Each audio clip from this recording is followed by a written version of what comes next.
Do you want 8 minutes or 10 minutes? 10 minutes, but tell me when 5 minutes is up, okay? Okay. Thank you.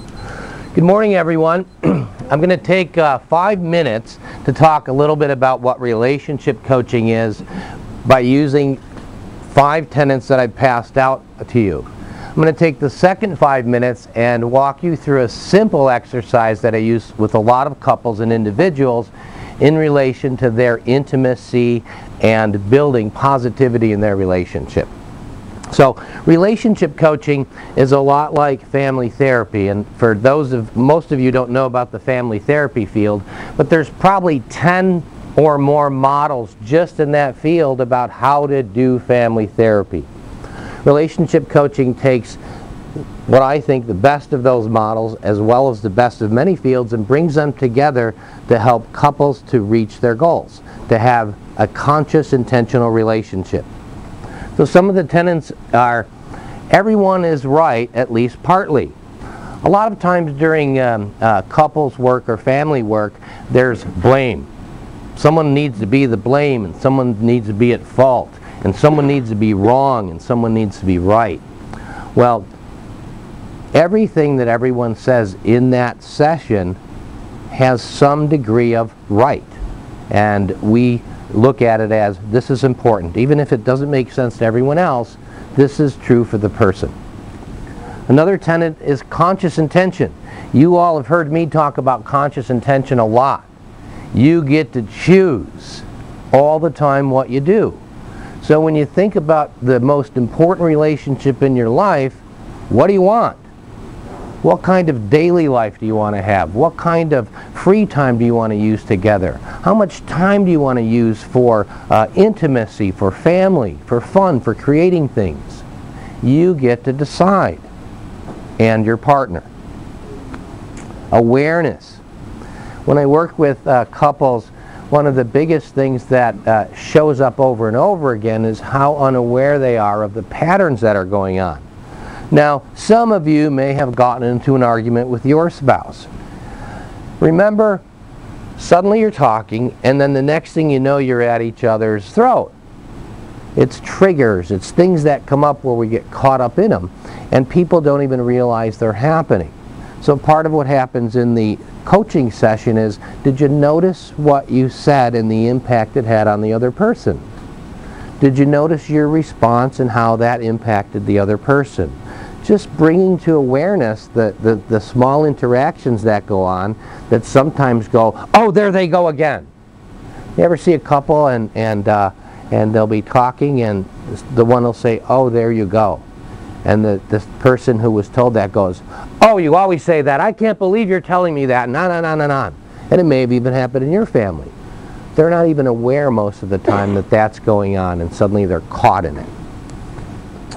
The relationship is the client. There's a lot of different forms of family therapy that work to communicate better, that work to look at the ill person in the system. And it's not that a wife or a husband is a client. I got a referral from Andy. A couple is dealing with infidelity, and they want to stay together. So the wife is not the client, and the husband not the client. The relationship's the client, because that's who's coming to me for work. The relationship is the thing that needs to be nourished and looked at as far as where do we want to go with our relationship. The last piece on this sheet is called co-creation. It's something that I live with a lot. I can create everything in the world until I bump up into someone else. Then it's up to them to tell their truth and say, here's what I like. And so when you have one person living in their truth and honestly saying, here's what I want, and you have another person who's saying, here's what I want, they get to say that together and create what they want together. Too often what happens in relationship is people go, oh, I don't really need that. Oh, that's not important. Oh, I'll just put this aside. And they don't speak their truth. They give up their power. And they end up having issues because, well, I did this for you and I did that for you, when they've never talked about it. It's been assumed. So those are some basic tenets of relationship coaching. I have an exercise that I want to bring everyone through. This is the sheet that I handed out.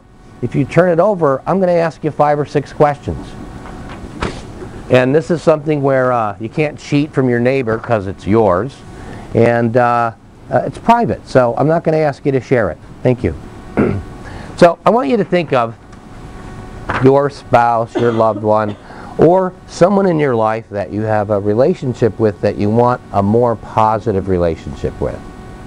So have that person in mind as I ask these questions. And write down your answers, because you'll probably get to share these with that person. What circumstances brought you together? When you think of this loved one, what did you fall in love with? Or what do you really appreciate about this person?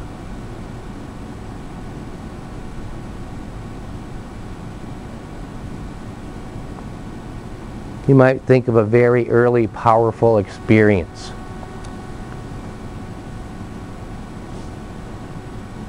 Mine is very interesting. I wish I could share it. I'll probably get in trouble if I do.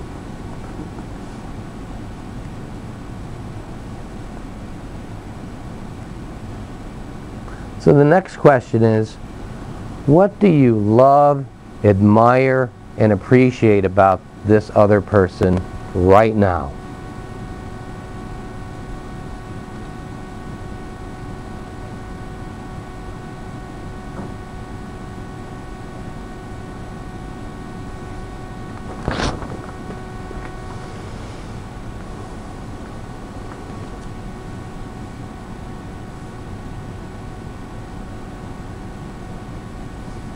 And this is a bit of a bigger question, and one that is often not asked. But why do you think the universe brought you and this other person together at this particular time? What's unique about this relationship, and what role does it have to play in the world? What's the bigger role of your relationship in the world?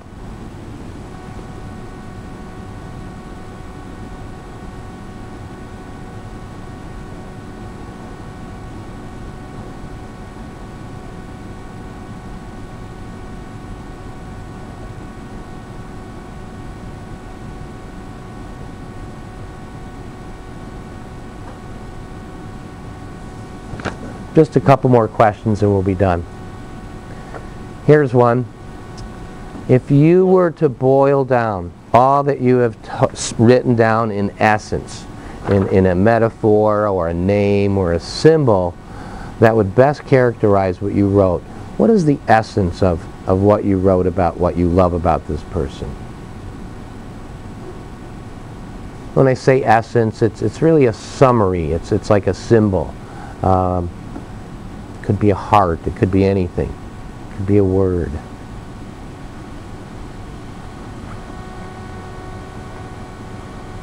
Thank you. Now, as you think of everything you've written, I want you to imagine telling your partner these things that you wrote down today, or telling the person that you are thinking of what you wrote down today. And imagine telling them what you feel and what you fell in love with and what you love about them now. And imagine their reaction to hearing that.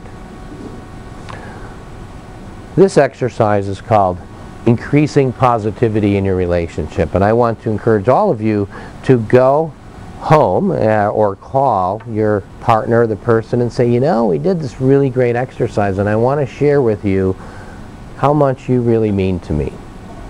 I don't know about how often all of you do that in relationship, but part of what I teach people about building conscious, intentional relationship is you get to decide how much you give. You know, almost every day I tell my wife, good morning, I am grateful today to be your husband and I'm glad you're my wife. I don't have to say that because I say it in a lot of different ways, but I want her to know every day I feel grateful. Well, just so you know, I don't tell her every day. But most of the time, very grateful, and I come around to that. How much positive do you put into your relationships? Try 5 a day. It'll make a difference. That's all. Thanks, everyone. I appreciate it. Have some fun with this. I have one more quick thing for